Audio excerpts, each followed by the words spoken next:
आप सभी पुराने नियम की बाढ़ की कहानी जानते हैं।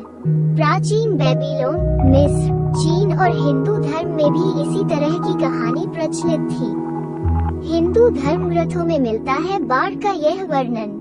महर्षि मनु एक दिन गंगा तट पर पूजा कर रहे थे। तभी एक छोटी मछली आई और बोली, मुझे आश्रय दो। मनु ने तुरंत उसे पास के पानी के बर्तन में रख दिया और पूछा, तुम्हें क्या चाहिए? मछली ने कहा, एक बड़ी मछली मेरा पीछा कर रही है, कृपया मुझे बचा लो। मनु घर ले गया। सुबह देखा कि मछली दस्तावेज बन गई है। उन्होंने कहा, मैं अब इस जगह पर नहीं रह सकता।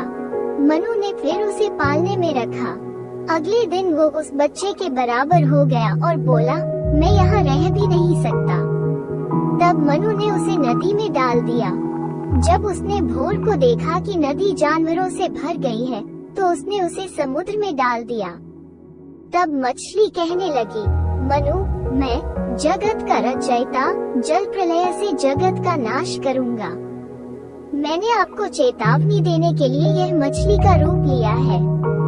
आप एक बड़ी नाव बनाकर उसमें एक एक करके सभी प्रकार के जानवरों को बचाकर अपने परिवार के साथ उसमें प्रवेश करते हैं।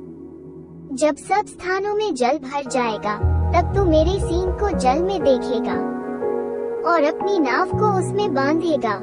बाद में जब पानी कम हो जाए तो नाव से नीचे उतरे और आबादी बढ़ा दे।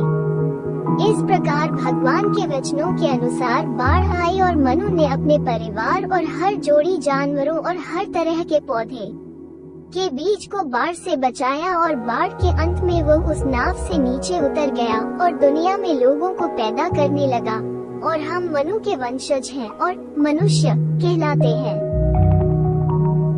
अब देखिए, मेरा दृढ़ विश्वास है कि मानव भाषा केवल उस आंतरिक सत्य को व्यक्त करने का एक प्रयास है।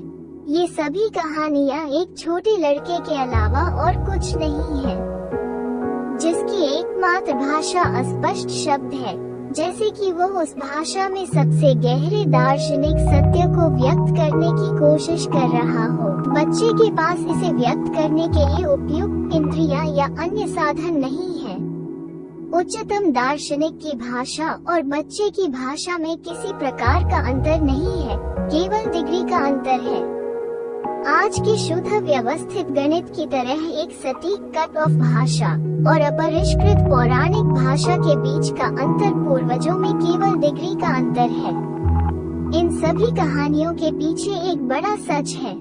ऐसा लगता है कि पूर्वज प्रकट करने की कोशिश कर रहे हैं। कभी कभी इन प्राचीन मिथकों में अनमोल सत्य होते हैं, और दुख की बात है कि आधुनिक समय की सुंदर और सुरुचिपूर्ण भाषा में अक्सर घमंड के अलावा कुछ भी नहीं होता है।